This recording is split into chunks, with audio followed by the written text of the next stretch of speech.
Ini bab keharusan mentafsirkan Taurat dan kitab-kitab Allah dengan bahasa Arab dan selainnya. Kerana firman Allah, "Qul fa'tu bit-taurati fatluha in kuntum shadiqin." Katakanlah, bawakan Taurat dan bacalah Taurat itu, in kuntum shadiqin, jika kamu memang benar. Ibnu Abbas berkata, Abu Sufyan bin Harb menceritakan kepadaku bahawa Herakl memanggil penterjemahnya ataupun juru terjemah, juru bahasa. Thumma da'a, kemudian dia minta kitab ataupun surat Nabi SAW.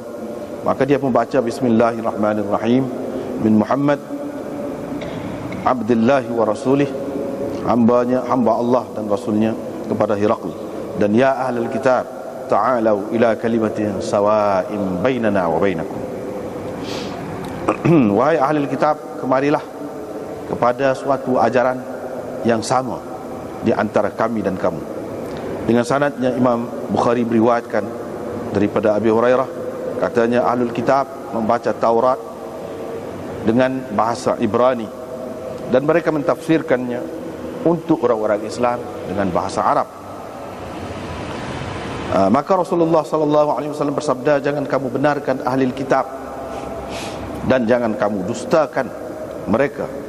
Waqulu, dan kamu katakan, amanna billah, kami beriman dengan Allah dan apa-apa yang diturunkan kepada kami dan apa-apa yang diturunkan kepada kamu, hingga ke ayat seterusnya. Dengan sanadnya Imam Bukhari beriwayatkan daripada Ibnu Umar, katanya dibawakan ke hadapan Nabi SAW seorang lelaki dan seorang perempuan dari kalangan Yahudi yang telah berzina. Maka Nabi SAW berkata kepada orang-orang Yahudi, apakah kamu lakukan terhadap dua orang yang berzina, ataupun apakah yang akan kamu lakukan terhadap kedua-dua orang ini yang berzina ini? Yani kalau kamu nak lakukan bagaimana? Qalu, mereka kata, kami hitamkan muka kedua-duanya ataupun kami hinakan kedua-duanya. Qala, Nabi SAW bersabda, kata kepada pokok dia tu, fa'tu bit-taurati fatluha in kuntum sadiqin. Kamu bawakan Taurat dan bacalah jika kamu memang benar. Mereka pun datang dan kata kepada seorang yang mereka senangi, yang mereka puas hatilah dengan dia, wahai A'war, yakni dia tu buta mata sebelah, padri dia tu ataupun pendeta dia tu, iqra, bacalah. Dia pun bacalah sehingga sampai ke suatu tempat daripada kitab tu. Dia pun letak tangan atas ayat. Qala, Nabi SAW pun kata, Nabi SAW pun kata, ataupun dalam riwayat panjang kita sudah jumpa banyak kali dah ni, maksud kata di sini, dia berkata tu, yakni Abdullah bin Salam, irfa' yadak, angkat tangan kau itu. Farafa'a, dia pun angkat. Rupa-rupanya di situ ada ayat rejam, dengan jelas, nyata di situ.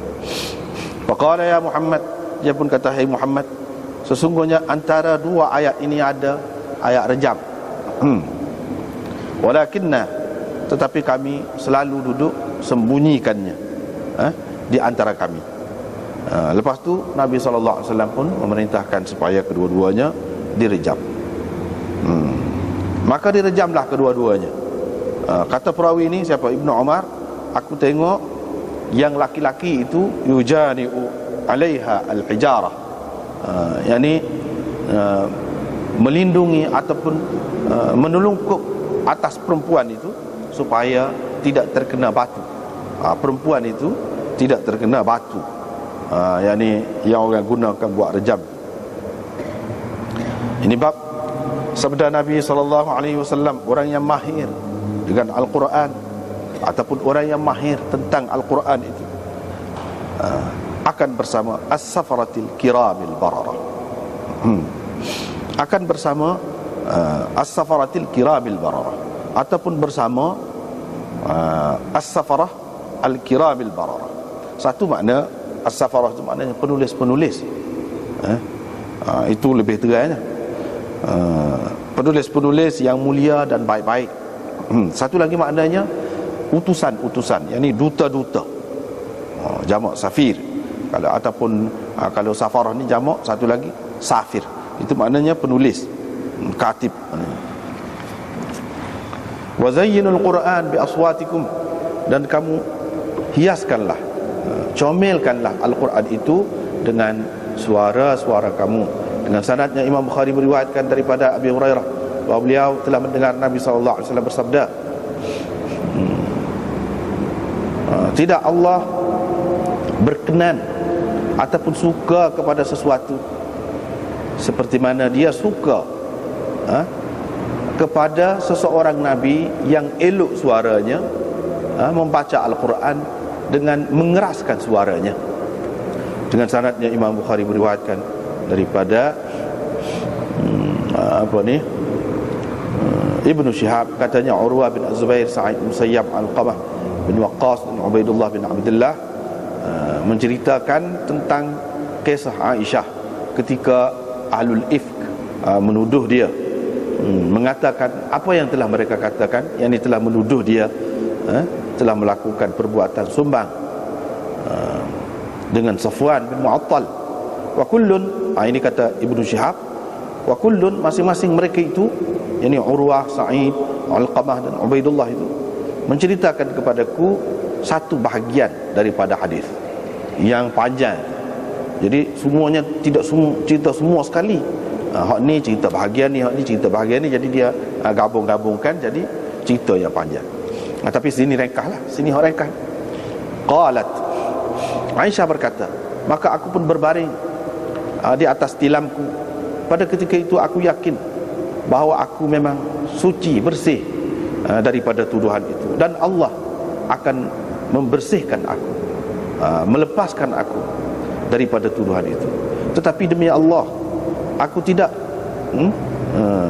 sangka bahawa Allah akan menurunkan tentang aku ni, tentang keadaanku ni, satu wahyu yang akan dibaca, yakni wahyu berupa Quran. Itu aku tidak suka lah.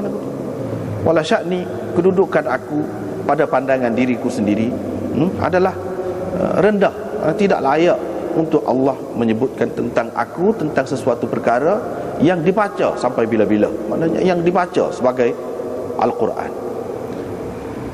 Dan Allah menurunkan innal ladzina ja'u bil ifk usbatun minkum, dan seterusnya, 10 ayat semua sekali seterusnya itu adalah berkait dengan hak tadi itulah. Dengan sanadnya Imam Bukhari meriwayatkan daripada Bara, beliau berkata, saya telah mendengar Nabi sallallahu alaihi wasallam membaca dalam sembahyang Isya, wat-tin waz-zaitun. Tidak pernah saya dengar sesiapa pun yang lebih elok suaranya ataupun lebih elok bacaannya daripada Nabi sallallahu alaihi wasallam.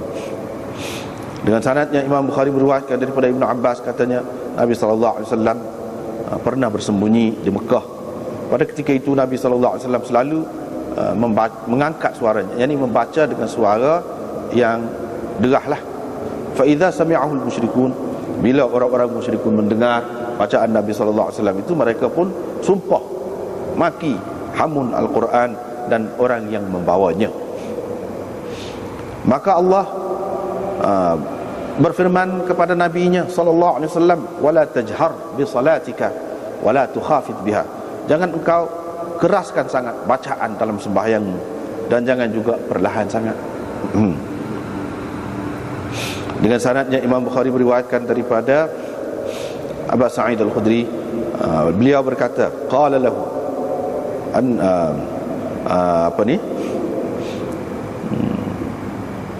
Abu Sa'id Al-Khudri qala lahu, kata kepadanya, ini kata kepada ayah Abdurrahman bin Abdullah, yakni Abdullah itulah. Abu Sa'id kata kepada dia, inni araka tuhibbul ghanam. Di sini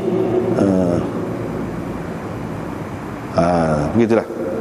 Aku tengok engkau, aku nampak engkau ni suka kambing dan suka duduk di kawasan badiah, di kawasan apa ni, padang pasir, tempat tak ada orang. Fa idza kunta fi ghanamik atau badiyatik, apabila engkau berada di antara kambing kamu ataupun di padang yang luas, fa adzanta bis salah, engkau azan untuk sembahyang, farfa' sautaka bin nida, maka angkatlah suara engkau ketika melaungkan azan itu, kerana tidak didengar, la yasma'u mada sautil muadzin jinnun, sejauh suara muazzin itu tidak didengar oleh jin dan manusia dan apa-apa yang lain, melainkan semua yang tersebut tadi akan menyaksikan untuknya pada hari kiamat nanti. Abu Sa'id berkata, saya telah mendengarnya dari Rasulullah sallallahu alaihi wasallam. Rasulullah sallallahu alaihi wasallam pernah juga kata begitu kepada dia. Dengan sanadnya Imam Bukhari meriwayatkan daripada Aisyah, katanya Nabi sallallahu alaihi wasallam membaca Al-Quran dalam keadaan kepalanya berada fi hijri, dalam haribaan aku, atas paha aku, ataupun hijri dengan makna antara tulang gagah ni sampai ke bawah, mana dengan menyandarkan ke tubuh dia lah, kepala Nabi sallallahu alaihi wasallam. Boleh jadi dia berbaring, dia sedang tidur. Jadi kalau tidur, Nabi sallallahu alaihi wasallam letak kepala di atas antara tulang gagah ni dengan sampai ke perut ni pun boleh jadi juga. Itu suami isteri kan, boleh lah. Pada ketika saya mari kotor, babun faqra'u ma tayassara minal Quran, bacalah mana yang termudah daripada Al-Quran. Dengan sanadnya Imam Bukhari beriwayatkan daripada Miswar bin Makhramah dan Abdurrahman bin Abd Al-Qari, kedua-duanya menceritakan kepada perawi di bawahnya, iaitu Urwah, bahawa mereka berdua telah mendengar Umar bin Al-Khattab berkata, aku telah mendengar Hisham bin Hakim membaca surah Al-Furqan semasa hayat Nabi SAW. Aku dengar bacaan dia, rupa-rupanya dia baca mengikut beberapa cara yang banyak, yang tidak pernah Rasulullah SAW ajar aku begitu. Hampir-hampir aku menerkamnya ketika dia bersembahyang, tetapi aku sabar sehinggalah dia selesai memberi salam, barulah aku menyentak bajunya ataupun kainnya di bahagian ni, bahagian kola baju ni, bahagian depan ni kan. Pegang gitu. Fakultu, saya pun tanya dia, siapa ajar kau baca surah ni seperti yang aku dengar tadi, kau baca tadi? Dia kata, Rasulullah sallallahu alaihi wasallam ajar aku baca lagu tu. Aku pun kata, engkau bohong, kata dia. Tak betul.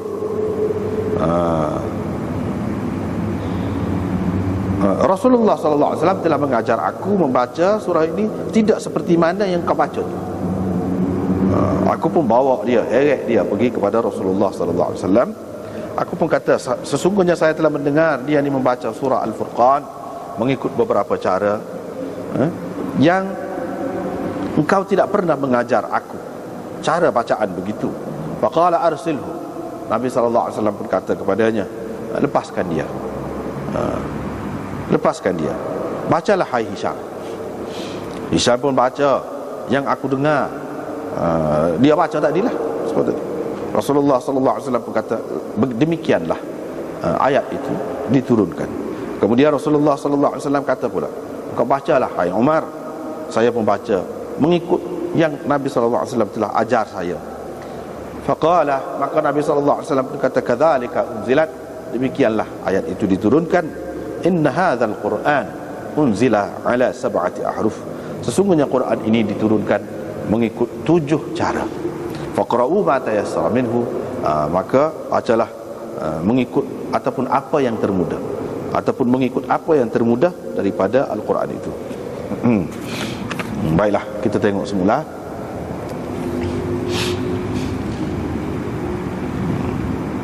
Ini ma yajuzu min tafsir at-Taurat. Ini keharusan mentafsirkan Taurat dan kitab-kitab Allah dengan bahasa Arab dan selainnya. Kerana firman Allah, qul fa'tu bit taurati fatluha in kuntum sadiqin.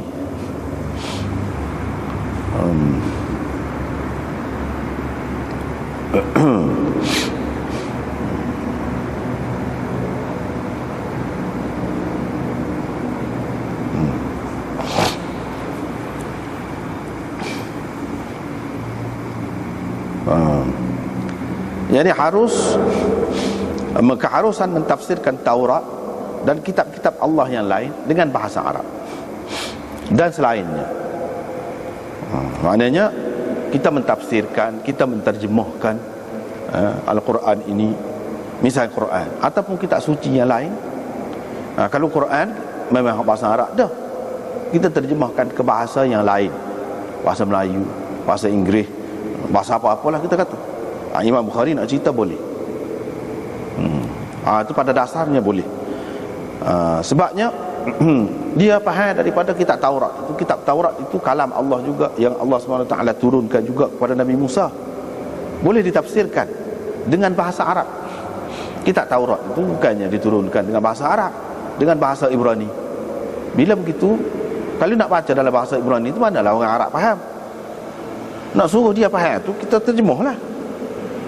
Kita terjemahlah dengan bahasa Arab misalnya kepada orang Arab, ataupun bahasa lain lagi. Boleh. Dia nak ceritanya boleh. Jadi kalau Taurat tu boleh diterjemahkan dan boleh ditafsirkan dalam bahasa yang bukan bahasa asal dia, begitulah juga dengan Quran ini. Imam Bukhari nak cerita situ. Jadi kalam Allah itu boleh ditafsirkan, boleh diterjemahkan. Itu dia nak ayatnya. Muka duduk bincang dia tak habis lagi ni. Berapa lama dah ni, panjang. Alah ke hujung ni kitab Tauhid ni, sinilah banyak bincangnya, iaitu tentang kalam Allah. Dia nak ceritanya Taurat itu pun kalam Allah juga, boleh ditafsirkan, boleh diterjemahkan. Bukan sekadar terjemah, tafsir boleh. Kitab-kitab Allah lain pun boleh juga, termasuklah Quran. Orang duduk tafsir, orang duduk terjemah ke dalam bahasa-bahasa lain itu, maknanya Imam Bukhari bagi jalan dah sini. Mengikut kita, ulama-ulama kita tak apa, boleh, tidak salah. Cumanya berbeza daripada kitab yang lain. Hak dulu tu Quran ini dia kena ada teks dia, kena ada teks dia. Hak asal kena ada. Kalau terjemah saja, tu ramai ulama tidak kenal lah lagu tu, tak kenal. Tetapi oleh kerana Quran ini tersebar dengan meluas kan, kalau terjemah saja pun dia ayat ni, ayat berapa, boleh dirujuk pada Quran yang ada. Hak lebih baiknya kalau nak kena ada hak asal tu juga. Itu cara Quran berbeza daripada hak lain. Sebab apa? Sebab terjemahan ni dia tidak akan sama. Satu terjemahan kepada satu terjemahan yang lain dia tidak akan sama. Hak moleknya hak mari selalu hak asal. Dia tidak akan sama apa-apa pun. Apalagi kalau tersalah. Dan orang yang menterjemah tu dia boleh jadi salah, dia boleh jadi tersalah, gapo-gapo pun. Satunya hak soal kena mahir terjemah itu bab lain. Kemungkinan salah tu ada bila orang yang buat terjemahan tu. Tapi kalau kitab lain tidak begitu, tidak begitu. Al-Quran ini dia kena lebih teliti, dan selainnya. Sebab Allah SWT berfirman, ini cara Imam Bukhari faham. Bawakan kitab Taurat itu, bacalah kalau kamu memang benar. Lepas tu kalau buat mari Taurat itu hak dalam bahasa Ibrani, bahasa Bani Israel, hak asal tu, manalah orang Arab nak faham? Nabi SAW sendiri pun tak faham. Nabi SAW sendiri pun tak faham bahasa Ibrani, bahasa Gotugoni, dia tak faham. Jadi dia suruh baca tu untuk apa? Tentulah suruh baca terjemahan dia. Ada teks asal pun dengan terjemahan dia tu lah. Yang dipakainya hak mana? Terjemahan dia. Hak dipakainya hak mana? Iaitu terjemahan dia tu lah kepada orang hak tak erti bahasa. Yang maknanya Nabi SAW pakai terjemahan dia.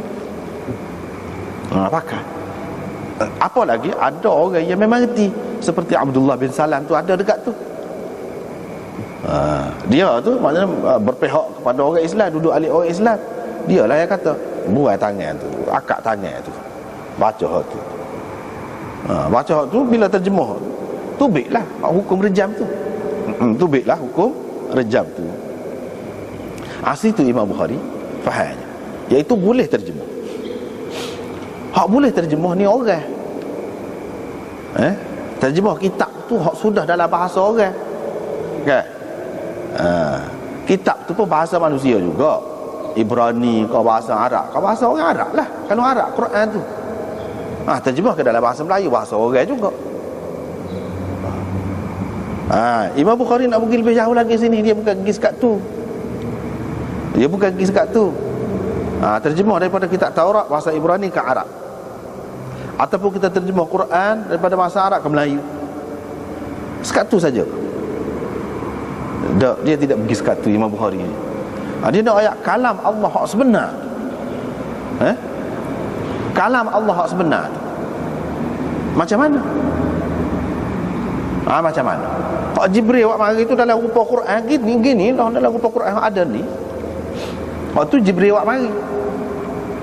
Jadi dia nak ceritanya. Sebab tu kita kata Imam Bukhari ni dalam masalah akidah ni kadang-kadang kita nampak dia serupa dengan Asy'ariyah. Kadang-kadang kita nampak dia serupa dengan Salaf, tak serupa dengan Asy'ariyah. Kita nampak. Di sini dia lebih terbuka Imam Bukhari ni, kita nampak dalam masalah ni. Sebab dia nak ceritanya Allah SWT tu kalam, orang panggil dalam istilah Asy'ariyah, Maturidiyah, Putimah ni kalam nafsi. Itu kalam dia sendiri tahu. Kalam nafsi dia tu, orang panggil kalam nafsi. Tubik untuk orang yang reti bahasa Ibrani, dia mari dalam bahasa Ibrani. Apa diberikan kepada Nabi sallallahu alaihi wasallam, yang mana pengikut utama dia mula-mulanya orang Arab, mari dalam bahasa Arab. Hak kalam Allah sebenar tu macam-macam gitu ke? Hak sebenar. Dia kata kalam Allah SWT ni satu. Kalau kita kata hak ni kalam Allah betul-betul lah bahasa Ibrani tu kalam dia, itulah kalam nafsi dia, bermakna menyerupai makhluk pula. Itu bahasa manusia boleh sebut tu, ada huruf, gapo semua tu. Imam Bukhari nak ceritanya, Allah SWT suruh Jibril buat mari dalam bentuk tu. Kalau kita nak katalah ini sebagai terjemahan daripada kalam nafsi dia, ya, dia kenal hak tu, dia setuju hak tu, dia restu hak tu, lagu tu lah. Dengan sah Jibril tu buat mari kepada Nabi SAW pun ada jalan dia juga, kalau kita nak kata gitu. Dan kita boleh pakai juga sebagai sesuatu yang sah. Seperti mana kalau dalam dunia ni hak Taurat tu hak asal dalam bahasa Ibrani, bila hak mari hak Arab kita boleh pakai hak tu. Begitu juga kalam nafsi Allah SWT tu tidak serupa dengan makhluk, tetapi bila dia hak mari hak kita boleh faham, kita boleh pakai dah hak tu. Itu Imam Bukhari nak cerita. Sebab apa? Hak tu disahkan oleh Allah SWT dalam apa bahasa sekalipun. Hak asal dia turunkan kitab suci tu. Kalau Taurat dalam bahasa Ibrani, kalau Injil dalam bahasa Syriani umpamanya. Hak tu hak Allah SWT kenal tu. Allah SWT restu dah, sah dah. Kita tak boleh nak kata terjemahan ni. Kalau kita nak kata terjemahan lah, tak betul, tak boleh. Kalau manusia boleh lah tak betul, boleh dia tak betul. Tapi kalau Allah SWT dia sudah restui dah, dia sudah kenal dah, dia sudah sah dah, lagu tu lah. Kalau dalam bahasa manusia nak ayat hak dia kata tu, maka kita boleh terima. Tu dia nak ayat. Imam Bukhari nak pergi situ. Dia bukan pergi sekat kitab tu saja je. Mungkin dia nak cerita tentang kalam Allah. Ibnu Abbas kata, Abu Sufyan cerita ke dia, hadis ni hak panjang, kita sudah jumpa dah berapa kali dah, di awal Bukhari sudah ada dah. Heraklu bila Nabi SAW hantar surat ke dia, Nabi hantar surat tu dalam bahasa apa? Dalam bahasa Arab tentunya. Nabi tulis bahasa Arab, dia tulis dalam bahasa Arab, dia suruh sahabat dia tulis dalam bahasa Arab. Lepas tu bila sampai kepada Heraklu, Kaisar itu, dia pun panggil, minta surat tadi. Dia panggil juru bahasa dia. Juru bahasa. Dan dikira sah hak juru bahasa. Sebab apa? Hak rasmi dia kena cari hak paling pandai lah. Walaupun ada kemungkinan silap tu, tapi hak paling pandai lah bahasa tu, dan dia kira boleh pakai. Kalau Nabi SAW kira nak kira surat kepada orang lain ni tak boleh kecuali dengan bahasa dia, Nabi kira dah lah suruh Abdullah bin Salam kau siapa kau tulis lalu dalam bahasa dia. Tapi tidak begitu, dia tulis dalam bahasa Arab. Dia panggil lah juru bahasa dia, dia pun baca. Ni dia baca gini-gini. Hak panjang lagi dulu kita sudah jumpa dah. Maknanya daripada bahasa Arab diterjemahkan kepada bahasa Syriani ke. Misalnya hak dia pakai itu bahasa pada masa tu, Nabi SAW kira boleh lagu tu. Ini maknanya terjemah tu boleh dipakai.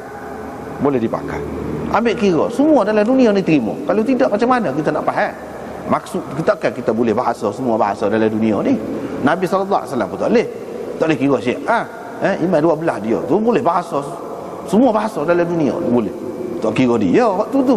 Mungkin dia anggap lebih daripada Nabi Imam tu. Boleh bahasa semua binatang. Semua binatang dia boleh bahasa. Bahasa lembu, bahasa burung, bahasa itik boleh berlaku. Lepas tu bahasa dunia ni, dalam dunia ni bangsa mana-mana dia boleh berlaku. Tak kira dia waktu tu. Ni kita kira hak betul ni Nabi SAW. Tak. Dia tulis dalam bahasa Arab. Orang mari dia tidak tahu, dia suruh sahabat baca. Dan tak ada siapa dia ragu pun. Dia tu rasul walaupun begitu. Sahabat-sahabat tak ada ragu. Tidak ada jadi muskil dah. Kata pada sangat, terima wahyu daripada Allah. Tak kata boleh ni. Bapa tak boleh baca sendirinya. Tak ada siapa dia muskil. Tak ada siapa dia muskil. Supaya tak muskil, dah dia Nabi dah kata lebih sangat boleh berhubung dengan Tuhan. Apa yang supaya kita makan, minum, nikahnya. Tak ada muskil waktu tu. Tak ada muskil. Dia nak cerita sini dia boleh terjemah. Kalau hak surat Nabi pun boleh terjemah, hak Nabi ni hak daripada Allah lah. Hak sebenarnya, hakikatnya dia terima. Hak tafsir Taurat tu pun dia terima. Sebab Taurat tu dalam bahasa Ibrani, dia suruh baca. Kalau dalam bahasa Ibrani siapa dia nak faham? Tentulah dalam bahasa Arab. Apa bahasa Arab tu kepada dia sudah terjemah dah tu. Terjemah. Gitu dia nak ayat.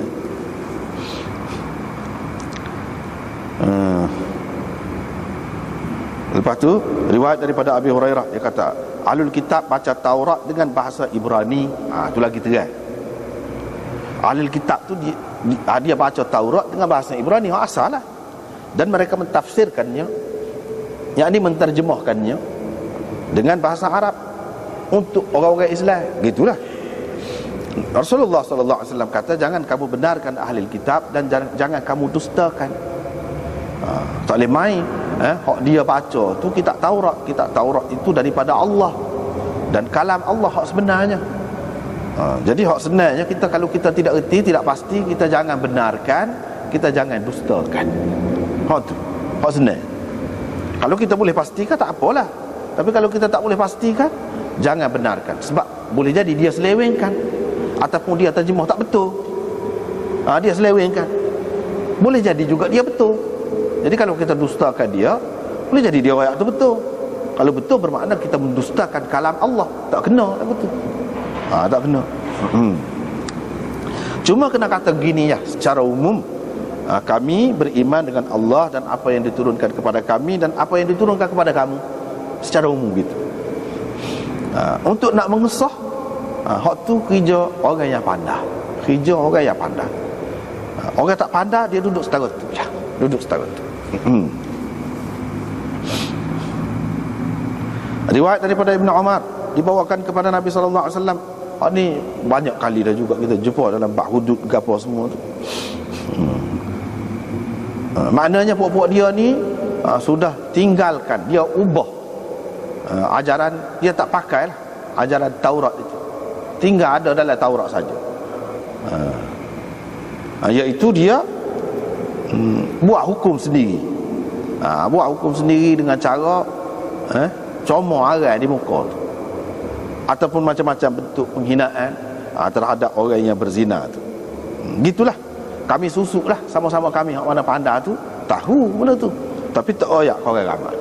Kalau orang bawah-bawah dijalankan hukuman yang sebenar, Kalau orang atas-atas, orang kaya ke, orang bangsawan ke, pakai hukum lain. Orang ingin. Begitulah. Nabi SAW kata, suruh ambil Taurat. Hak tadilah juga, hak tadilah. Hak dalam tajuk tadi. Hak dalam tajuk tadi. Cuma sini lebih panjang, lebih detail.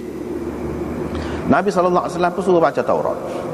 Dia nak ayatnya hak hukum, hak Islam ni, hak Islam jalankan, itu serupa je ada dalam Taurat, ada juga.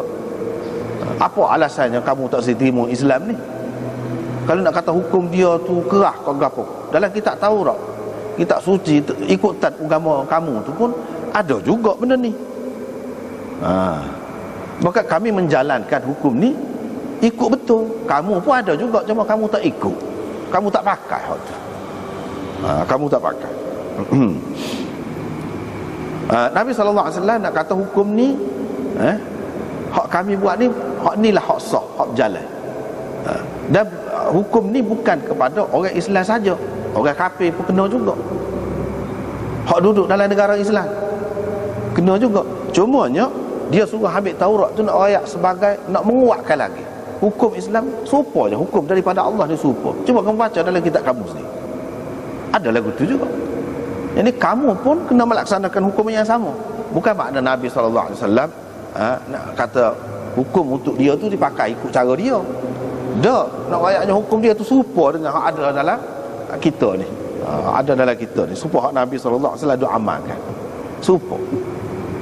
Jadi maknanya hukum tu perlu dilaksanakan. Kalau kamu tidak Islam pun kamu, kalau betul-betul ikut kitab kamu, kamu kena laksanakan. Gitu. Apalagi sekarang ni hukum agama kamu begitu, duduk terikat dalam negara Islam pula yang pakai hukum lagu ni, lebih-lebih lagi lah. Kena terima hukuman ni. Gitu maksudnya. Satu golongan yang lain dia kata, hukuman hudud ini kepada orang kafir ni mengikut keadaan dia pegang lagu mana. Kalau dia sudah ada hukum dah daripada kitab suci dia, ada agama dia, lagu tu kita kena pakai lagu tu. Hak sini Nabi SAW pakai mengikut ada hak dalam kitab dia. Kebetulan hak kita duk buat ni ada dalam kitab dia, jadi kena pakai hak kitab dia. Begitu. Nabi SAW ni pakai ni pun pakai hak kitab dia lah. Bukan maknanya terikat orang kafir ni dengan hukum Islam ni. Kalau agama dia tu kata tidak lagu tu hukumnya, kita tak kenakan hukum. Dia faham gitu. Jadi ada dua golongan lah dalam masalah ni.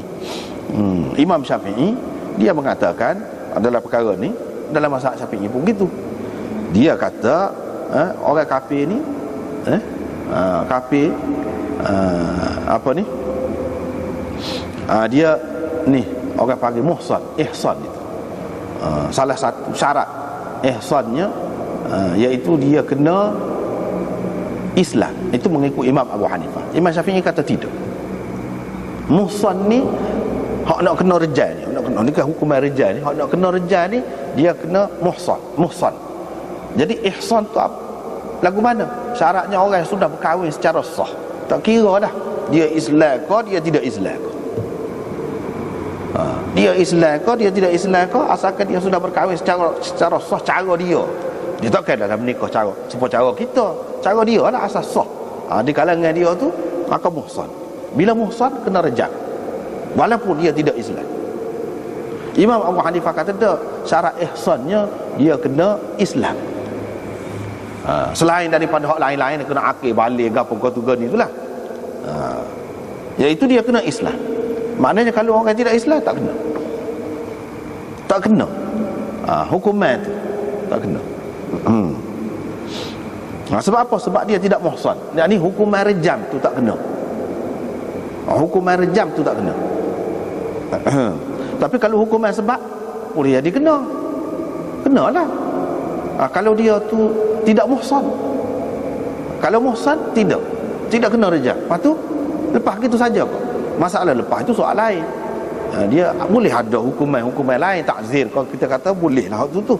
Tapi atas nama rejam ni tak. Sebab apa?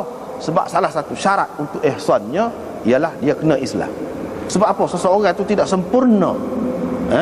Kematangan dia tu, fikiran dia tak sempurna kalau selagi tidak Islam. Akil. Kalau gila tak kira, tak kena.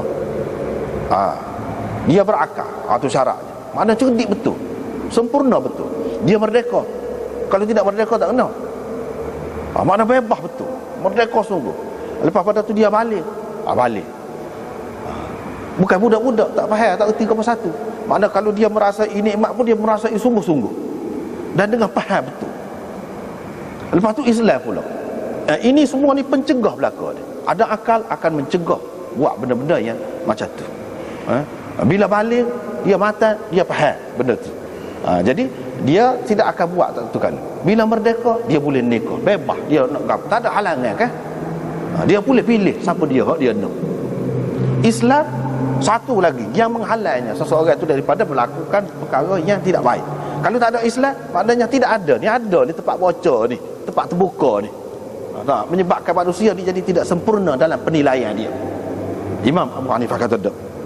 Sebab tu Imam Abu Hanifah ni kalau dalam masalah pelaksanaan hukum had ni payah sikit.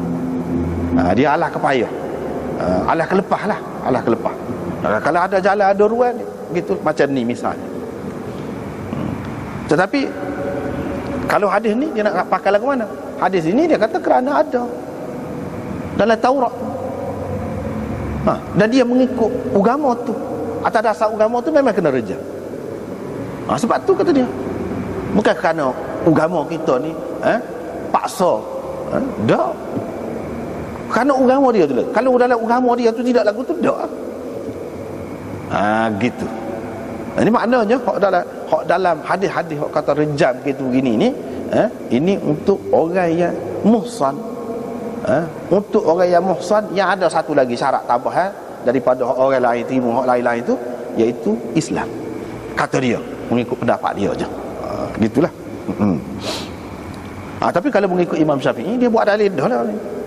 Dalil dah ni menunjukkan orang kafir ni pun kena juga kalau duduk dalam negara Islam, kena mengikut hukum Islam. Jadi muhsan tu dia sudah kahwin dah secara sah, kena rejat. Buktinya ni Nabi SAW rejat. Tak ada timbul pun masalah dia ni tidak Islam ke dia ke apa. Tapi dia mau tu jawab, dia kata ni sebab ada dalam Taurat. Itu duduk situ khilafnya. Imam Syafi'i kata tak sabit. Taurat tu nak ayatnya nak menguatkan hak kita lagi. Fahkum bima anzalallahu ilaik. Tuhan suruh hukum ni mengikut hak Tuhan turunkan kepada engkau. Engkau tu ke dia Quran lah. Dan lain-lain lagi, hak wahyu-wahyu hak lain, hadis kita kata. Hak tu tak ada kena mengena dengan kitab dia tu. Cumanya hak ni ayatnya lagi patutlah kamu kena tunduk kepada hukum Islam ni, sebab dalam kamu pun lagu tujuh. Kalau kamu pakai sungguh agama kamu tu lagu tujuh, kamu lebih-lebih lagi lebih pada orang lain lagi lah. Kalau orang lain pun kena. Gitu dia faham. Yang ni dalam masalah hukuman hudud ini, orang kafir pun duduk dalam negara Islam dia terikat dengan hukum Islam juga. Itu dia. Terikat dengan hukum Islam. Bukan terikat dengan hukum lain. Tak. Bukan apa ni hukum Islam ni berkait dengan nikah kahwin saja, bukan begitu. Bahkan hukum had serupa orang lain. Kalau tak boleh riba, tak boleh berlaku. Orang kafir pun tak boleh. Sebab dia berkait dengan masyarakat. Kalau hukuman angkat tangan kafir pun. Bukan khusus dengan orang Islam. Orang kafir pun begitu juga. Seperti mana kalau sekarang ni, bila-bila masa pun kalau kita pakai undang-undang tu, semua orang kena, tak ada beza. Bangsa goni, agama goni, tak kira, serupa aja. Kalau dia kena denda lah. Kalau kita ada tu kena mati, hukuman mati lah. Gantung sampai mati, tak kira lah siapa-siapa agama gapo, bangsa gapo, kan gitu. Hak ni pun bila jadi hukum negara gitulah. Tak apalah. Hak Imam Bukhari naknya hak tadi itulah, iaitu dia suruh baca kitab Taurat tu.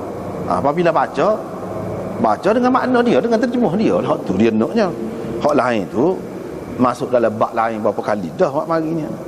Ini bab sabda Nabi SAW, al-mahiru bil Quran, orang yang mahir dengan Al-Quran akan bersama as-safaratil kiramil bararah. Tadi ana sudah sebut dah. As-safarah itu ada dia jamak safarah, supaya kafarah jamak kafir, fajarah jamak fajir, Ini safarah, jamak safir. Safir itu dia ada banyak makna. Antaranya makna dia buka kepala, tak pakai tudung, tu safir juga. Safir juga dengan makna penulis. Hak tu lebih banyak. Dengan makna penulis, safir. Jadi safarah penulis-penulis. Lagi satu lagi, safarah jamak kepada safir. Safir itu makna duta, utusan. Di situlah dia ada perbezaan di sini. Ada perbezaan dari segi menterjemah dan mentafsirkan. Imam Bukhari ni dia memang lagu tu pelik lah. Dia mari dekat-dekat tadi kan, cara terjemah ni tengok tak serupa. Tak serupa. Perkataan ni ada dalam Quran. Tadi kita belek apa ni? Di sini kalau dalam kitab ni cuba tengok sini dulu Cuba tengok sini dulu. Ma'as safaratil kiram wa kadha lil akthar wal awwal min idafati al mawsuf ila sifatihi wal murad bis safarah al katabah jam'u safir mithlu katib yani waznahu wa ma'nahu. Begitu. Lepas tu dia sebut dah hak sini maksudnya yang menukilkan daripada Lauh Mahfuz. Dan mereka tak apalah tu. Kalau kita perhatikan dalam surah Abasa, ada dia nak belek di sini. Kita belek di sini. Ni pimpinan Ar-Rahman. Kalau ada tafsiran lain lagi boleh tengok lagi. Dia tak serupa. Kebanyakannya orang tafsir gini. Supaya kita tengok tadi. Ni kalla innaha tadhkirah faman syaa'a dhakarah fi suhufin mukarramah marfu'atin mutahharah bi aidi safaratin kiramin bararah. Maknanya betul-betul Quran ni ma'as safaratil kiram ni ada dalam hadis ni betul-betul ada di dalam lafaz Quran. Safarah kiram bararah. Ini ma'as safaratil kiramil bararah ada dalam Quran. Baik, kita baca terjemahan dia. Janganlah melakukan lagi sedemikian itu. Sebenarnya ayat-ayat Al-Quran adalah pengajaran dan peringatan. Dalam bracketnya yang mencukupi. Maka sesiapa yang mahukan kebaikan dirinya, dapatlah ia mengambil peringatan daripadanya. Ayat-ayat itu tersimpan dalam nuskah-nuskah yang dimuliakan, yang tinggi darjatnya, lagi suci dari segala gangguan. Biaidi safarah, di sini terpelihara di tangan malaikat-malaikat. Dia terjemah begitu, yang menyalinnya dari Lauh Mahfuz. Biaidi safarah. Lepas tu sifat malaikat tu dia buat dalam bracket, malaikat-malaikat yang mulia lagi yang berbakti. Di sini ini salah satu terjemahan. Apabila terjemahkan dia boleh jadilah hak ni kata gini, hak ni kata gini. Tapi bagi ana hak lebih tepatnya safarah di sini makna penulis-penulis manusia, bukan malaikat. Di sini tak apalah, ini hak dia, betul lah, betul juga dalam kitab-kitab pun ada, lagu ni pun ada. Cumanya ana rasa lebih sesuai iaitu kalau kita kata safarah ni manusia ni siapa? Sahabat-sahabat yang menulis wahyu. Sebab apa? Fi suhufin mukarramah. Suhuf, hak sebut suhuf ni lagu mana? Hak sudah jadi kitab dalam bentuk tulisan tu. Lepas tu dia dikata fi suhufin mukarramah marfu'atin mutahharah. Marfu'atin bukan makna di tempat yang tinggi, tidak semesti makna begitu. Makna kedudukan Quran itu tinggi. Marfu'atin mutahharah, lagi suci, terpelihara di tangan malaikat yang menyalinnya dari Lauh Mahfuz. Yang menyalinnya dari Lauh Mahfuz itu dia pakai dengan makna safarah itu malaikat tu pun tulis juga. Sebab itu menyalinnya. Salin daripada mana? Daripada Lauh Mahfuz. Padahal tak ada sini. Kalau nak kira hak dengan tepat, safarah tu tulis berpandukan, dia salin daripada Lauh Mahfuz. Itu tak ada tu. Sebab tu anak kata hak lebih tepatnya iaitu daripada di tangan penulis-penulis. Ini menunjukkan kelebihan sahabat-sahabat menulis wahyu tu. Termasuklah Sayyidina Muawiyah yang dibenci sangat oleh Syiah tu. Kalau kita kata hak ni malaikat, tak ada lah hak ni. Tak ada kelebihan mana. Ni kelebihan besar Tuhan sebut dalam Quran sendiri. Dan hak lebih banyak makna safarah ini makna penulis. Safir dengan makna katib. Bukan dengan makna safir, daripada safir mufrad dia. Kalau safir, sesuailah malaikat. Orang yang kata malaikat tu dia kata safarah ni daripada safir itulah. Tu tak apa, kita tidak persoalkan. Malaikat tu memanglah istimewa dia. Malaikat tu ambil daripada Lauh Mahfuz, Jibril ke apa yang mari tu memanglah. Hak manusia ni pun memang istimewa juga berdasarkan firman Allah Subhanahu Wa Taala. Fi suhufin mukarramah, maknanya mulia dia ni. Bukan dalam suhuf malaikat wak mari itu saja mulia je, sucinya. Bahkan suhuf Quran yang ada ni pun mulia juga. Ada marfu'atin mutahharah bi'aidi safarah kiramin bararah. Serupa dengan hal ni. Tetapi apabila kita terjemahkan gini kait dengan malaikat, supaya hak itulah juga la yamassuhu illa al-mutahharun. Al-mutahharun tu dikatakan malaikat setengah-setengah. Tidak boleh menyentuhnya kecuali oleh orang-orang yang suci, malaikat maksudnya. Padahal ahli tafsir yang lain kata illa al-mutahharun itu hak mana-mana hak kata tak leh, tak ada air semaya, tak leh kotor tu al-mutahharun tu orang. Bukan kait kena guna dengan malaikat. Supaya ni juga khilaf ni, malaikat kau manusia. La yamassuhu illa al-mutahharun, situ pun ada khilaf juga. Supaya ni juga. Cuma atas kita lah, kita nak kata hak mana lebih sesuai. Di situ la yamassuhu illa al-mutahharun, situ bagian hak lebih sesuainya malaikat. Situ bukan orang. Kalau orang kuat benarlah dalil bagi orang yang kata tak boleh. Orang hak tidak suci ni, hak tidak suci dalam keadaan kotor, berhadas besar ke berhadas kecil ke, kuat benar muka ada dalam Quran, benar la yamassuhu illa al-mutahharun. Tetapi Allah SWT cuba tengok siap dan sibak ayat itu. Tengok sebelum pada tu, tengok selepas pada tu, dia duk cerita tentang gapo. Situ kita kena perhati. Dan yang keduanya, itu ayat tu cerita tu, sebab dia nafi tu bukan nahi. La yamassu. Kalau nafi, kalau nahi la yamassa. Gitu. Dia kena kata tu, bukan la yamassu. Ni la yamassu. Bila nafi, dia memberi makna cerita. Bila cerita, mana tak ada orang yang boleh menyentuhnya kecuali oleh orang-orang yang suci.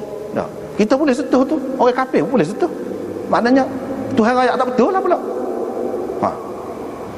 Kalau cerita, maknanya jadi tak betul lah, sebab dia kata tak boleh sentuh, sedangkan orang boleh sentuh pula. Hak tak boleh sentuh tu maksudnya hak ambil daripada Lauh Mahfuz tu. Tak ada jin ke iblis ke syaitan ke nak boleh sentuh, nak boleh baiki, nak boleh ubah, tak ada. Terjamin maksudnya Quran hak mari daripada alam atas tu kepada Nabi sallallahu alaihi wasallam, itu makna terjamin. Gitu. La yamassuhu illa al-mutahharun, bahawa ada makna. Kita baca ayat sebelum pada tu, fala uqsimu bimawaqi'in nujum wa innahu laqasamun law ta'lamun 'azim innahu laqur'anun karim fi lawh. Cuba baca sebelum pada tu dan hak selepas pada tu.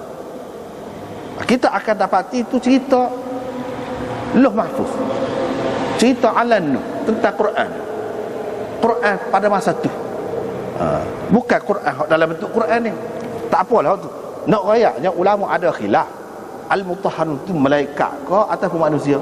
Sini pun safarah ni pun lagu tu juga. Tapi hak safarah ni ada lebih setuju safarah ni dengan makna orang. Sebab Quran itu kan ditulis. Kalau rayak malaikat tulis, untuk apa? Malaikat tulis, kalau dia tak tulis pun boleh. Kena saling juga benar dah kau dia. Jibril tu, mana ada sebut salingnya, dia saling tengok Lauh Mahfuz. Mana ada sebut? Tak ada. Kena saling juga benar dah kau. Saling ni tulis ni orang, tak sesuainya. Malaikat tu dia, Allah SWT boleh bui sekaligus gitu. Dia boleh ingat selalu. Gitu. Lepas tu kalau kita kata salin dengan maksud bukan nak bui ayat saja kepada Nabi sallallahu alaihi wasallam, tak ada dalil yang menunjukkan apabila Jibril tu mari selain daripada bacaan yang dia bui, dia mari pula surah. Ni lagu ni tulisnya. Hak aku tulis lagu ni. Ada ke lagu tu? Tak ada. Dah tak ada.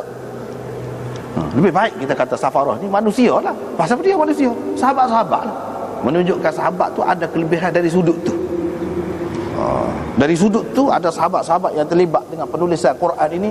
Hak Nabi pilih itu, mereka adalah orang-orang yang istimewa berdasarkan Quran. Jadi setuh orang ni jadi lagu mana, kata huduh orang ni jadi lagu mana. Bolehlah kita nak dalil. Tapi kalau kita kata malaikat, tak ada apalah, orang nak maki, nak kata gapo. Maki Sayyidina Abu Bakar, tak boleh lah. Tapi kalau maki Muawiyah, tak apa. Pula jadi lagu tu. Kalau kafirkan Muawiyah, tak apa. Kafirkan Sayyidina Abu Bakar, jadi kafir. Kafirkan Muawiyah, ni kalau berdasarkan ayat ni tak boleh dah lah. Muka Tuhan kata kan. Kiramin bararah tu. Bila kita kata kafir, takkan kiram bararah kafir. Maknanya kita lawan Al-Quran. Situ benda.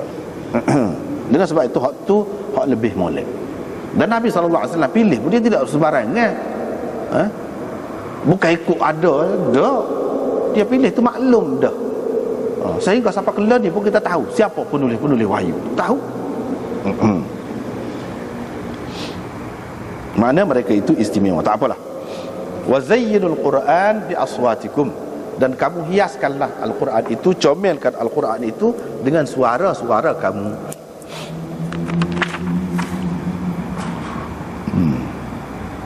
Nabi sallallahu alaihi wasallam nak ayat apa ni? Imam Bukhari nak ayat gam dia tajuk ni. Masih lagi tentang kalam Allah.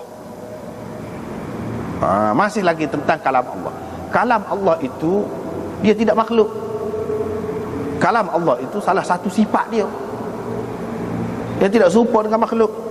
Tetapi orang yang mengaji Quran, yang baca Quran ni kan ada macam-macam.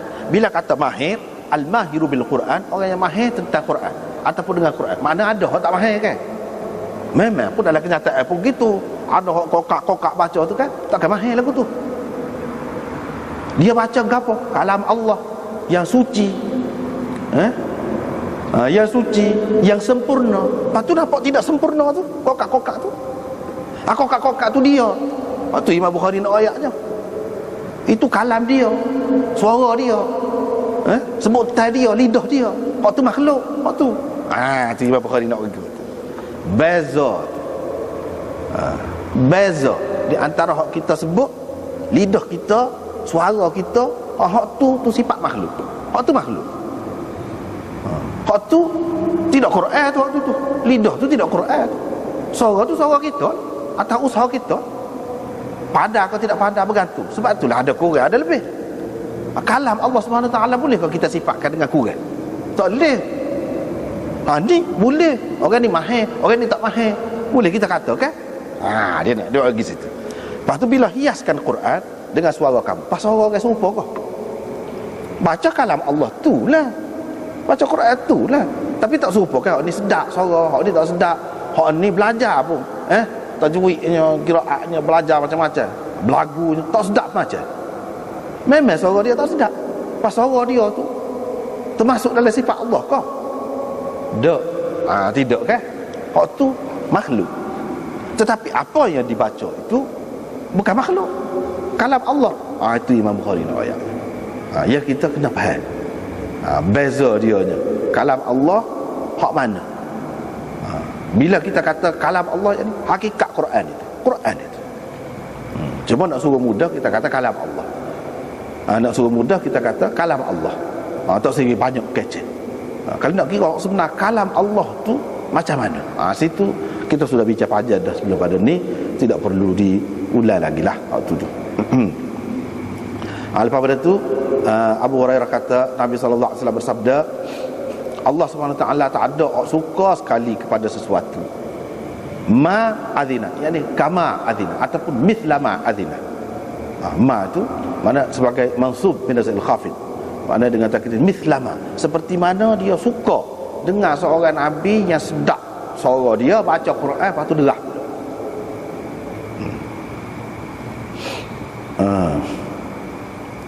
Allah SWT maknanya di sini menunjukkan Allah SWT kenal sangatlah orang ngaji Quran tu. Dalam banyak-banyak orang yang ngaji Quran tu, Allah SWT paling kenal sekali, suka sekali. Hak mana? Iaitu bacaan seorang nabi yang sedap suara dia. Dia baca derah. Dia baca derah. Hak kata baca derah saat ni Imam Bukhari nak, kita nak kira hak Imam Bukhari nak ni sini. Maksud dia baca derah.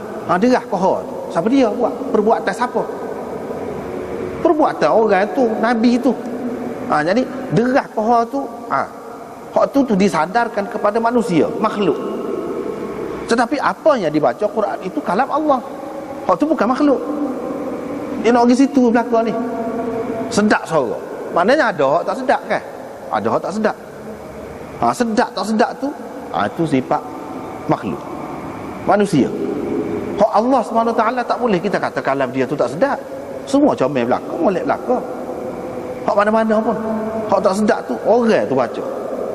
Hak tu dia nak cerita situ. Nak pergi situlah lagi. Lepas tu riwayat daripada beberapa orang ni, Zuhri ambil cerita tentang Aisyah. Ahlul Ifk kata ke dia tu, tak apalah, ni pun kita sudah bincang dah panjang, berapa kali dah jumpa ni. Aisyah pun kata dia tidurlah pada ketika tu. Dia yakin dia ni memang tak ada salah apa-apa dan Allah SWT akan melepaskan dia. Tapi aku tidaklah suka siapa Allah SWT ni akan waktu Quran yang akan dibaca wahyan yutla. Kalau tak kira kat kuasa aku ni tidaklah layak, tidaklah selayak tu sehingga disebut di dalam Al-Quran cerita tentang dia tu yang dibaca. Yang di dalam apa ni, wahyu matlu, maknanya dalam wahyu matlu, yang ni Quran, bukan sekadar dia duk ingat ke hadis kau gitu je lah. Nabi SAW akan kata dia ni tidak bersalah, tidak begitu. Rupanya Quran mari berkait dengan dia, berkait dengan dia. Jadi wahyan yutla, wahyu yang dibaca, yang membaca tu siapa? Kita lah. Baca dalam semayang, di luar semayang kan baca. Baca. Bacaan itu Imam Bukhari nak kata bacaan itu, tulisan itu, dakwah itu, ketah tu, sedap tak sedap tu, terang tak terang, kohar derah tu, hak tu sifat makhluk. Nyata tu hak tu daripada makhluk manusia, bukan pada kalam Allah hak sebenar tu, tidak. Hak tu tidak.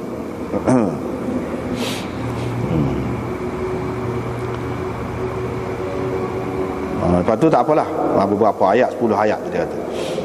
Lepas tu riwayat daripada Bara, dia kata saya dengar Nabi SAW baca dalam sembahyang Isyak wattini wazzaitun. Dia tak pernah dengar suara yang lebih comel suaranya, lebih sedap suaranya atau bacaannya daripada Nabi SAW. Jadi maknanya Pak Nabi SAW kata tadi Allah SWT paling suka, tak ada dia suka pada apa-apa, suka dengan suka kepada bacaan seorang Nabi yang molek bacaan dia, baca derah tu. Maksudnya Nabi SAW sendirilah. Sebab kalau orang lain seperti dia nak baca Quran yang adalah mayanya mana, Nabi dulu pun tidak baca tu. Tentulah Nabi. Lepas tu sahabat ni pula kata tak ada orang yang lebih sedap, lebih comel bacaan. Maknanya Nabi SAW lah, tak ada orang lain lah. Dan ini juga, hadis ini juga menunjukkan bahawa sembahyang Isyak tu baca derah. Kalau tidak sahabat tak tahu mana dia baca wattini wazzaitun. Lepas tu dia sebut derah baca.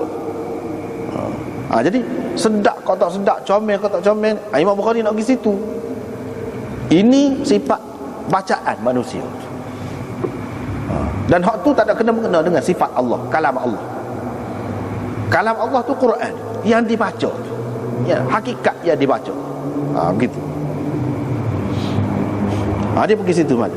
Seterusnya ni pun lagu tu juga.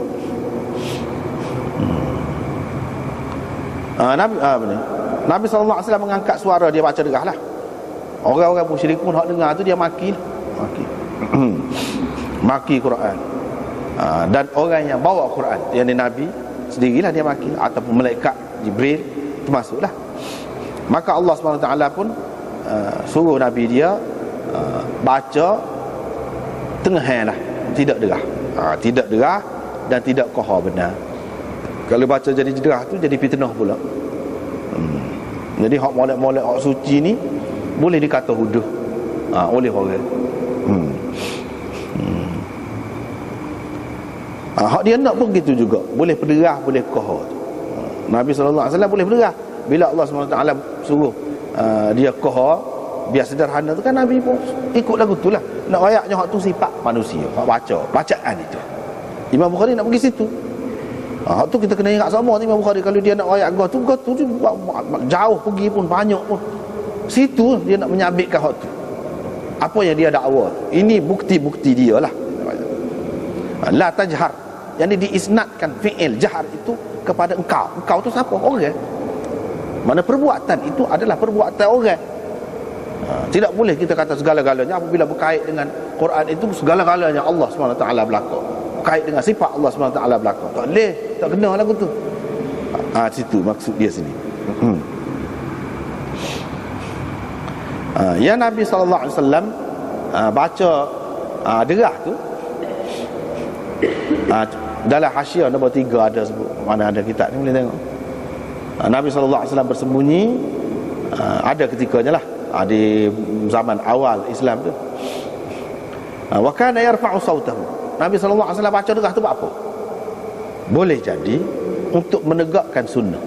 Asal dia nya gitulah, supaya sahabat-sahabat ni kalau agama pun boleh dengar molek, terang molek, tidak keliru. Iaitu yang pertama, pendapat ulamanya. Yang keduanya, boleh jadi Nabi SAW fikir mereka tidak dengar, sahabat-sahabat ni tidak dengar, jadi dia baca derah tu nak suruh dengar, bukan dengan maksud memang dia baca derah tu kalau orang kafir dengar biar dia serupa Quran. Tidak maksud gitu asalnya. Wa imma istighraqan. Yang ketiganya boleh jadi dia ni tenggelam dalam kelazatan bacaan Al-Quran, semaya dia tu dia jadi tak perasan lah waktu tu, jadi derah. Oleh kerana dia zauq sangat tu, jadi derahlah bacaan dia. Dan sahabat-sahabat pun suka nak dengar. Boleh dia belajar selalu di situ, tidaklah kata kena belajar suku pula. Dalam semaya pun boleh belajar dah. Itu maksud asalnya. Bukan Nabi SAW nak dedahkan Quran tu kepada makih hamun orang musyrikun, tidak. Tetapi apa yang berlakunya sebaliknya. Begitulah. Maka Allah SWT pun suruh dia ubah.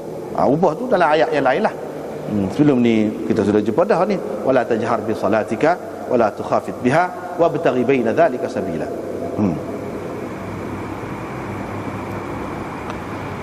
Lepas pada tu riwayat daripada Abu Sa'id Al-Khudri. Dia riwayat kepada orang hak bawah dia tu. Mana orang hak bawah dia ni suka lagu ni, dia pun suka lagu tu juga. Sebab itulah Nabi SAW pernah kata ke dia dulu, jadi suka perah kambing, pergi padang yang luar, tempat tak ada orang tu, kalau pergi sana mubah.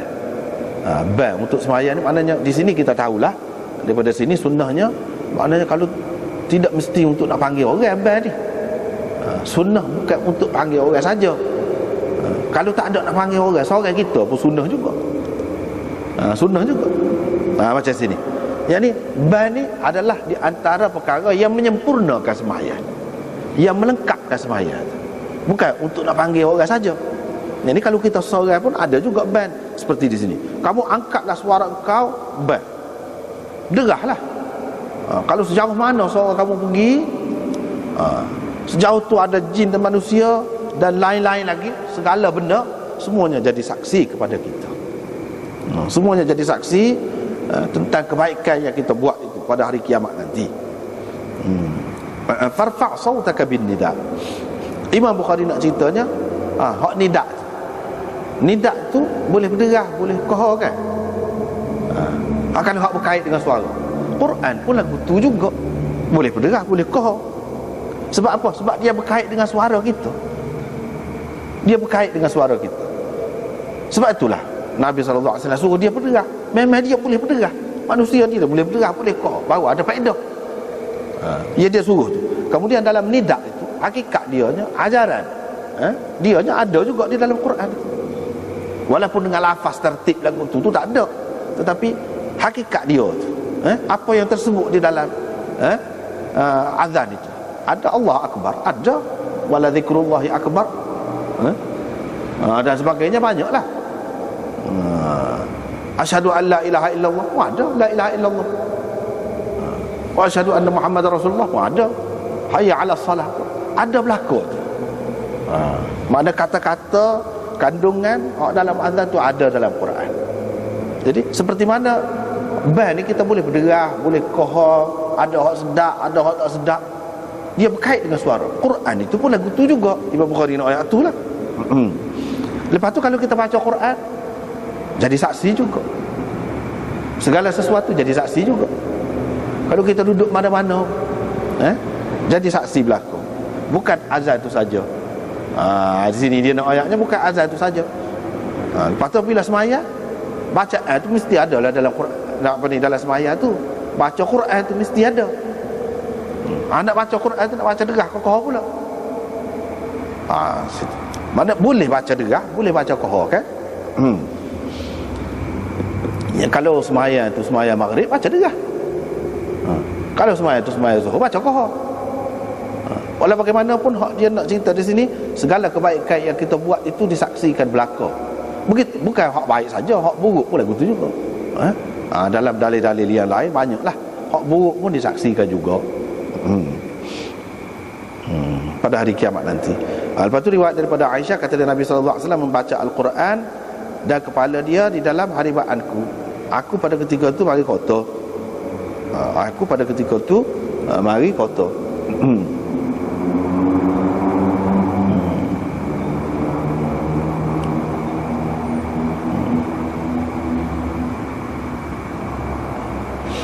Jadi di sini dia nak ceritanya Nabi SAW baca Quran. Hak baca Quran tu siapa? Nabi. Nabi tu kan orang, makhluk. Allah apa ni dia sebut di sini Nabi SAW baca Quran. Dalam Quran beberapa kali dah kita jumpanya hak sebut disandarkan kepada manusia. Jadi hak berubah-ubah, hak molek, hak tak molek tu dia berkait dengan manusia. Dan kepala Nabi SAW dalam haribaanku wa ana haid, pada ketika itu aku dalam haid. Hadis ini kita sudah jumpa dah dulu dalam bab taharah ke apa tu, sudah jumpa dah. Dah banyak tempat dah hadis ni.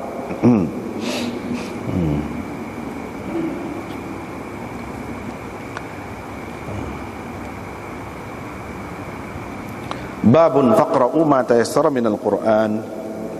Sekatulah.